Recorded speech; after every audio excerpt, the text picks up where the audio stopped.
오늘 성경은 아주 드라마틱한 이야기를 우리들에게 전해주고 있습니다. 아픈 사람이 나은 것도 아니고 죽었던 사람이 다시 살아난 사건입니다. 쉽게 믿을 수 없는 사건을 오늘 성경은 이야기하고 있습니다. 요한복음에는 예수님께서 우리들에게 보이셨던 커다란 기적을 7가지를 기록하고 있습니다. 오늘 그 7가지 기적 가운데의 마지막 기적인 죽은 나사로가 살아난 그 사건의 앞부분에 해당되는 사건입니다. 우리가 알다시피 이 나사로 또한 그의 식구인 마르다와 마리아, 성경은 이 사람들을 예수님께서 사랑했다라고 표현하고 있습니다. 즉 예수님과 특별한 친밀한 관계를 가지고 있던 그 식구들입니다. 그런데 안타깝게도 그 식구들 가운데 한 사람인 이 나사로가 병이 들었습니다. 웬만히 아픈 병이 아니라 아주 심각한 병 같습니다. 왜냐하면 그 병 때문에 나사로가 죽었기 때문에 우리는 그 사실을 알 수가 있습니다. 나사로가 아프자 예수님께서 평상시에 이 나사로를 사랑했던 그 관계 때문에 이 식구들이, 이 누이들이 예수님에게 부탁을 합니다. 지금 이 나사로가 병이 들었습니다. 예수님은 이 말씀을 들었습니다. 그동안 나와 친밀했던 사람이 병이 들었구나. 그런데 안타깝게도 참으로 놀라운 것은 이 말씀을 들었음에도 불구하고 예수님은 전혀 요동하지 않으십니다. 그리고 오히려 그렇게 말씀하십니다. 이 병이 죽을 병이 아니고 이 병을 통해서 하나님의 이름이 드러날 것이야. 이렇게 말씀하십니다. 결론적으로 말씀드리면 이렇게 말씀하셨지만 나사로는 죽었습니다. 예수님은 이 말을 들었지만 나사로의 집에 가지 않고 성경은 이틀이나 더 그 자리에 머물렀습니다. 그리고 예수님은 나사로의 집으로 향한 것이 아니라 다시 우리가 유대 땅으로 가자. 제자들이 기겁합니다. 왜냐하면 유대 땅에서 조금 전에 돌 맞아 죽을 뻔했거든요. 돌 맞아 죽을 뻔했던 그곳에 다시 가자라고 이야기합니다. 그리고 이틀이 지난 이후에 예수님께서는 나사로의 집에 가셨습니다. 예수님께서 죽었던 나사로를 살리신 이 사건의 주인공은 나사로가 아닙니다. 그런데 사람들은 그 사건의 주인공이 나사로이기를 원합니다. 얼마나 신나겠습니까? 죽었던 사람이 살아났으니 당연히 이 사건의 주인공이 되어야 된다는 생각을 가지고 있습니다. 하지만 오늘 성경은 이 사건의 주인공이 나사로가 아니고 나사로는 단지 예수님의 능력이 나타나는 하나의 도구일 뿐입니다. 우리는 나사로를 부러워하고 나사로의 삶이 나의 삶이 되기를 바라는 것이 아니라 우리가 만약 그러한 나사로를 부러워하고 나사로의 삶을 기대한다라면은 우리는 우리의 인생의 주인이 나다라고 하는 잘못된 생각을 가질 수가 있습니다. 오늘 본문의 사건의 주제의 중심 인물은 바로 예수님입니다.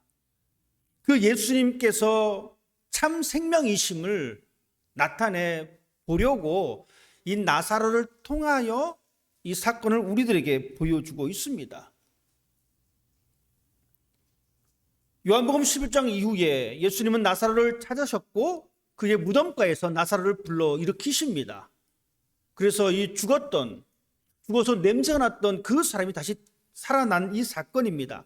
이 사건의 원래의 의미는 예수님이라고 하시는 그 분이 죽음의 권세를 정복하고 예수님만이 새 생명을 줄 수 있다라고 하는 사실을 우리에게 보여주기 위함입니다.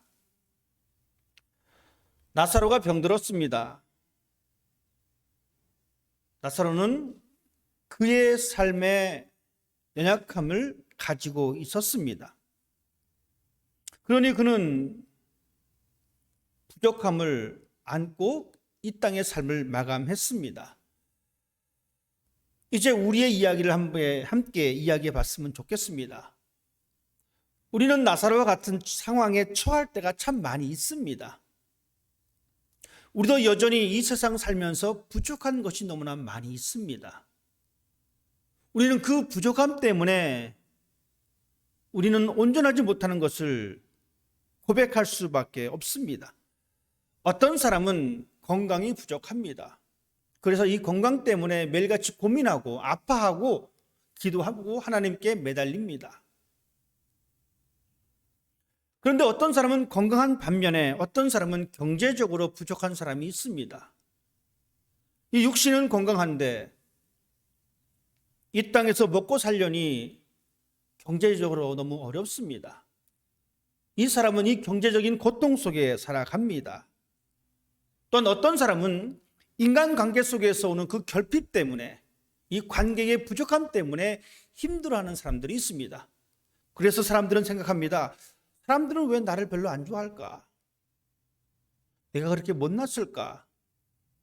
이렇게 자신의 부족함을 알면서 고민하면서 살아가는 사람들이 있고, 또한 어떤 사람들은 못 이뤄낸 꿈을 후회하며 아쉬움 속에 살아가고 있습니다. 이렇듯 우리 모두는 나사로와 같이 부족하고 연약한 상태로 살아갑니다. 하지만 우리는 이러한 연약함을 숨길 이유는 없습니다. 우리의 연약함이 우리의 약점이 될 수는 없습니다. 하지만 이 세상은 다릅니다. 이 세상은 자신의 연약함을, 자신의 부족함을 감추려고 합니다. 될 수 있으나 나의 부족함을 숨기려고 합니다. 그래서 어떤 사람들은 재물이 부족하니까 그것을 숨기려고 더 큰 것으로 자신을 포장하기도 하고, 어떤 사람은 자신의 지식이 부족하니까 허황된 말을 통해서 자신의 지식의 부족함을 감추려고 합니다. 이것이 세상 사람들의 모습입니다. 세상은 자신을 포장하라라고 이야기합니다. 그것이 바로 구약 성경에 기록된 신할 평지에서 쌓았던 바벨탑의 모습입니다. 사람들은 자신의 강함을 보여주기 위해서 우리는 연약한 사람이 아니야, 나는 약한 사람이 아니야, 나는 강한 사람이야 라고 하는 것을 보여주려고 그들은 함께 모여서 성을 쌓기 시작합니다. 그리고 그들은 그들의 이름을 내고 하늘에 닿고자 하는 그 모습을 보여주고 있습니다.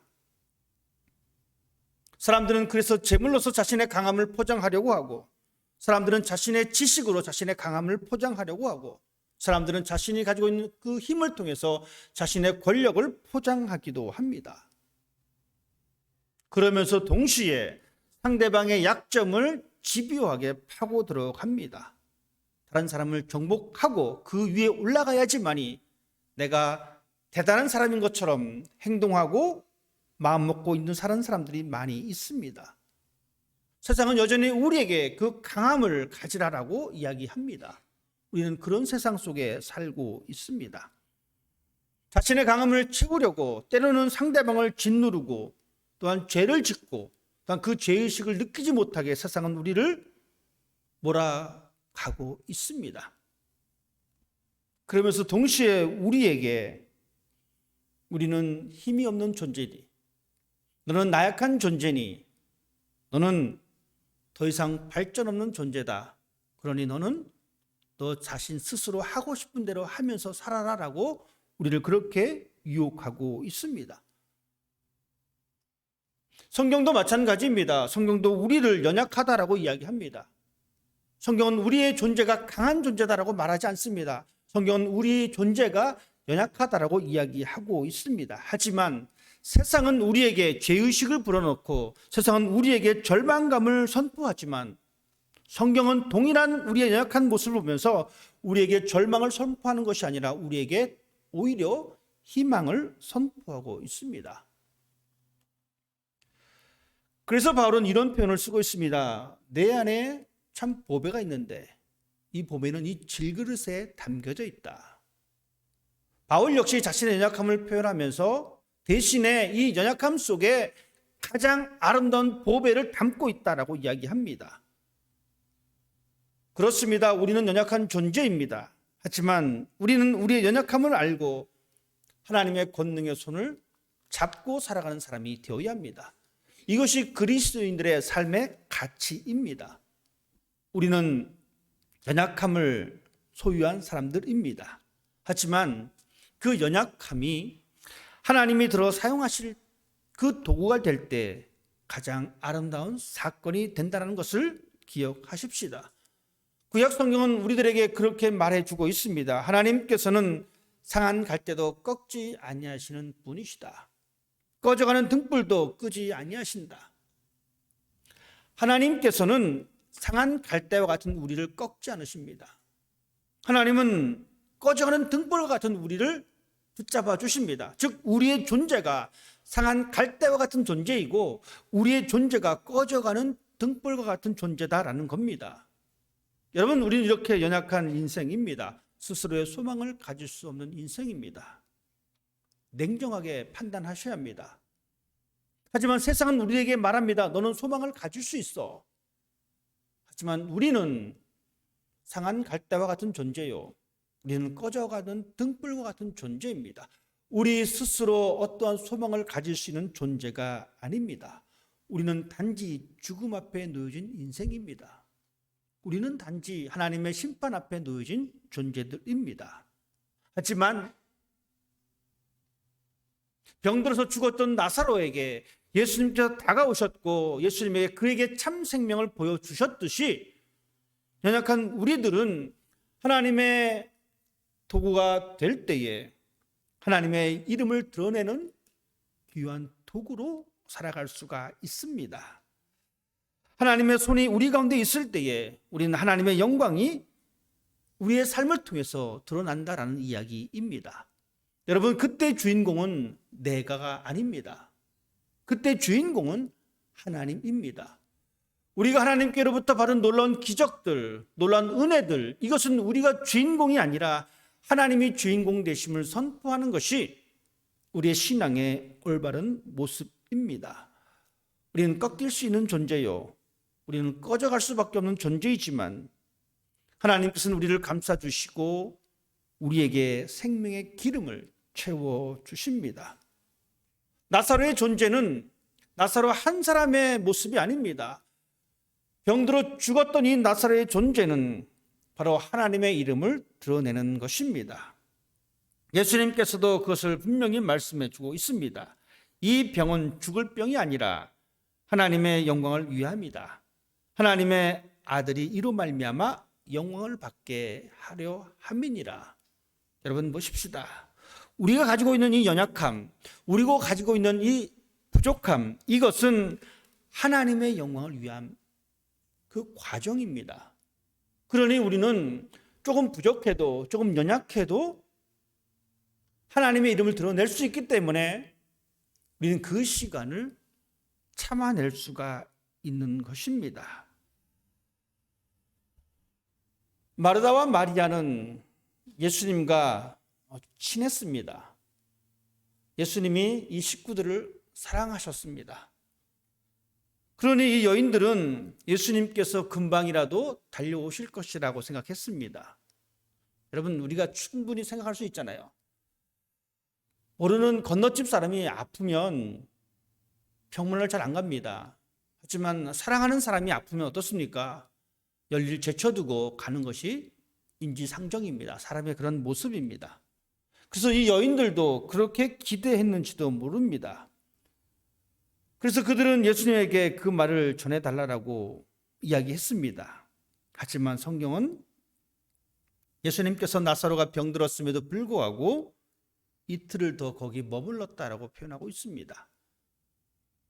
말을 전한 당사자들의 입장에서 여러분 얼마나 가슴이 저렸겠습니까? 빨리 와서 좀 만져주고 빨리 와서 구조줬으면 좋겠는데 예수님께서는 3일을 더 이틀을 더 지체하십니다. 왜 그랬을까요? 예수님께서 제자들에게 그렇게 말씀하셨습니다. 나사로가 병들었다는 소식을 듣고 야, 빨리 가자라고 하신 것이 아니라 자, 우리가 유대 땅에 가자. 돌 맞아 죽을 뻔했던 그곳으로 다시 가자라고 이야기합니다. 유대 땅 사람들이 예수님을 환영했으면 우리는 충분히 예수님께서 말씀하신 것을 이해할 수가 있습니다. 그래, 저쪽 동네 사람들이 예수님을 환영했으니까 거기 갔다 오시겠지. 그런데 상황이 그렇지 않습니다. 저쪽 동네 가봐야 돌 맞아 죽는데 왜 거기 가시려고 할까? 그냥 우리 이 동네 오셔가지고 나사로 고쳐주면 좋을 텐데. 예수님께서 분명히 말씀하십니다. 하나님의 영광을 위함이요 하나님의 아들이 이로 말미암아 영광을 받게 하려 함이니라. 예수님께서 이틀을 더 지체하십니다. 그 이유는 이 여인들에게, 이 사람들에게 더 위대한 신앙을 선물하시기 위해서 예수님께서는 더 머물러 계십니다. 나사로가 병들었습니다. 심각한 병입니다. 어쩌면 이 여인들도 나사로가 죽을지도 모르겠다라고 하는 생각을 가질 수도 있었을 것입니다. 하지만 예수님께서 이렇게 이틀간 지체하셨던 것은 이 사람들로 하여금 그 위기 속에서도 굳건하게 하나님을 바라볼 수 있는 그 신앙을 가르쳐주기 위해서, 위기 속에서 흔들리고 위기 속에서 포기하고 위기 속에서 절망하는 것이 아니라 위기 속에서도 하나님을 바라볼 수 있는 그 시간을, 그 믿음을 갖게 하기 위해서 예수님께서는 그 자리를 가지 않으셨습니다.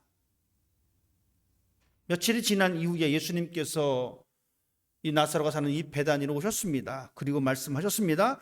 나는 부활이요 생명이니 나를 믿는 자는 죽어도 살겠고 무릇 살아서 나를 믿는 자는 영원히 죽지 아니하리라.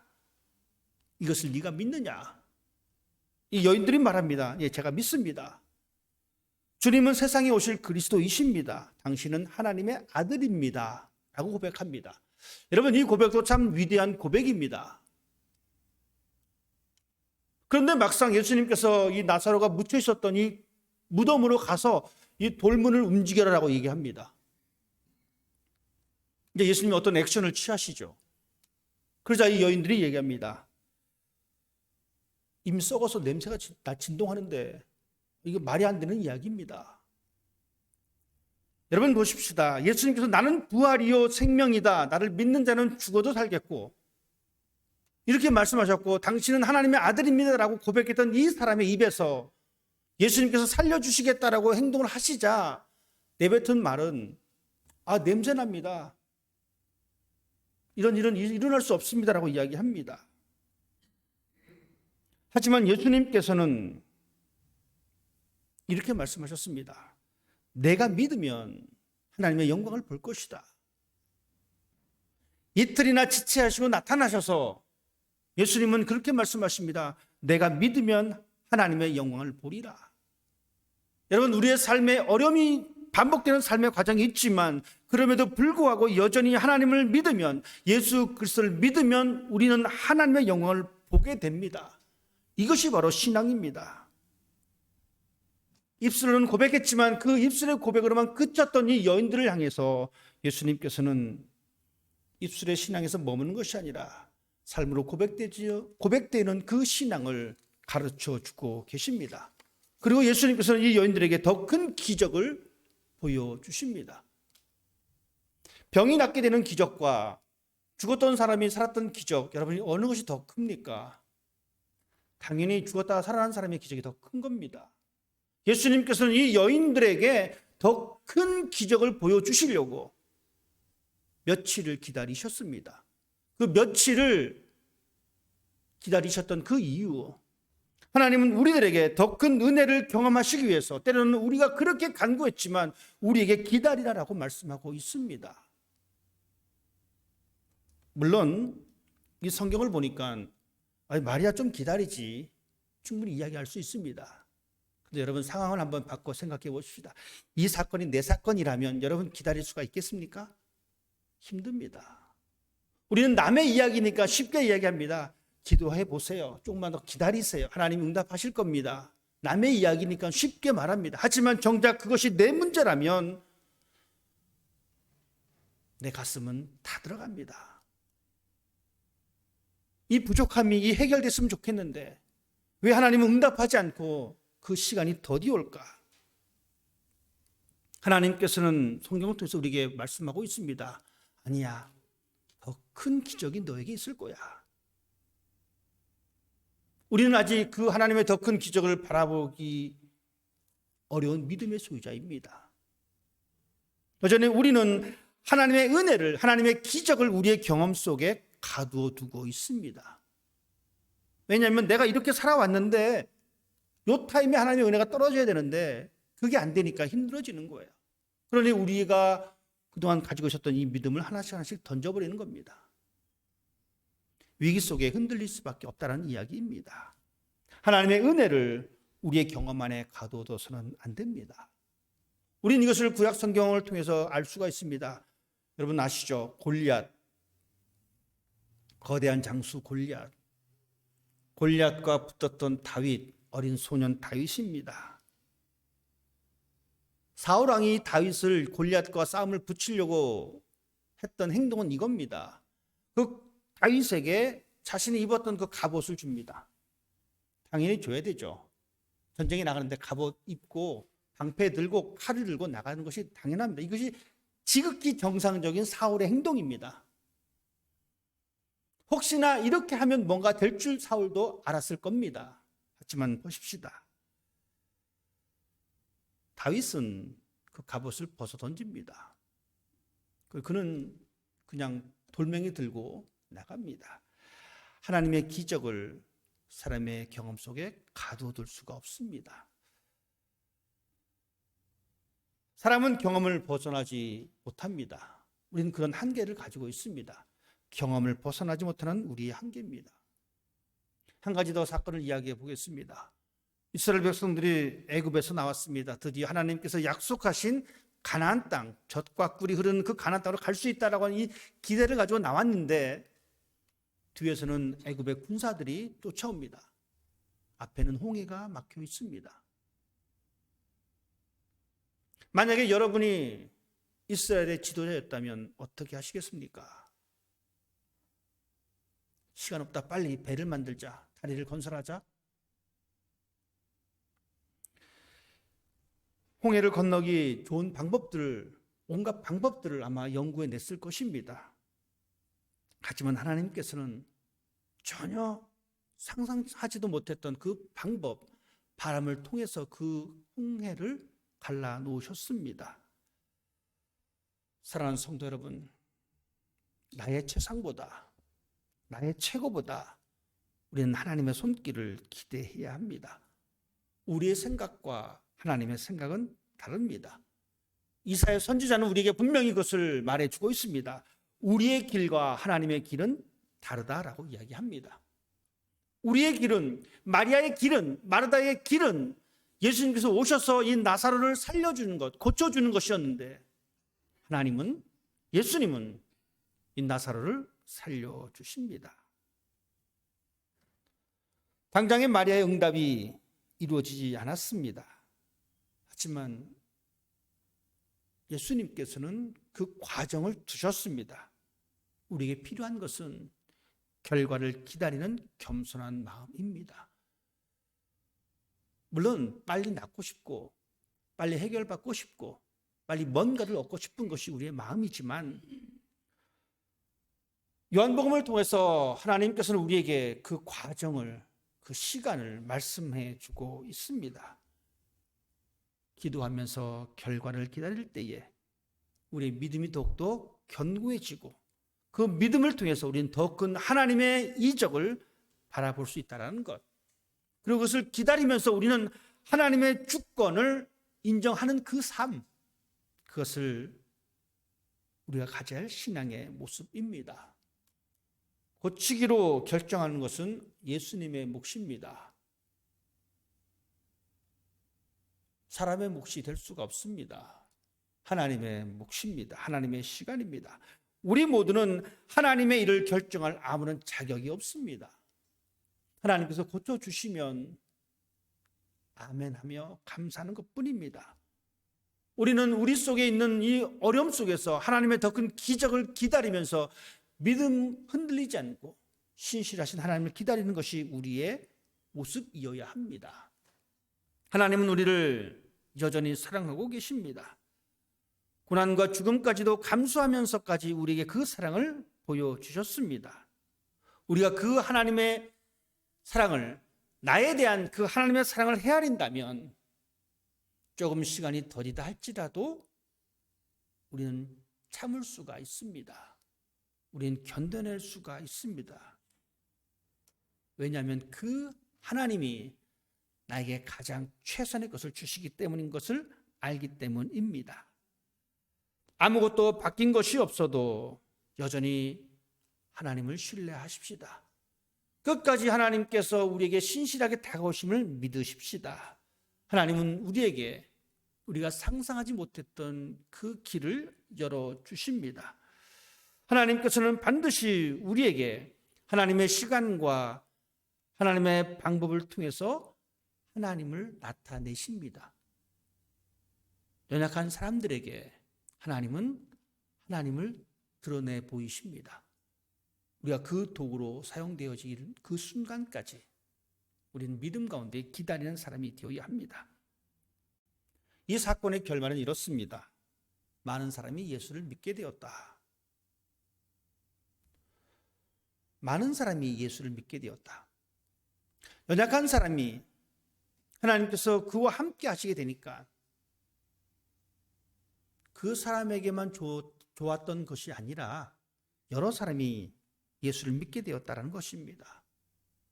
부족하고 연약한 나를 통해서 역사하시는 하나님의 은혜를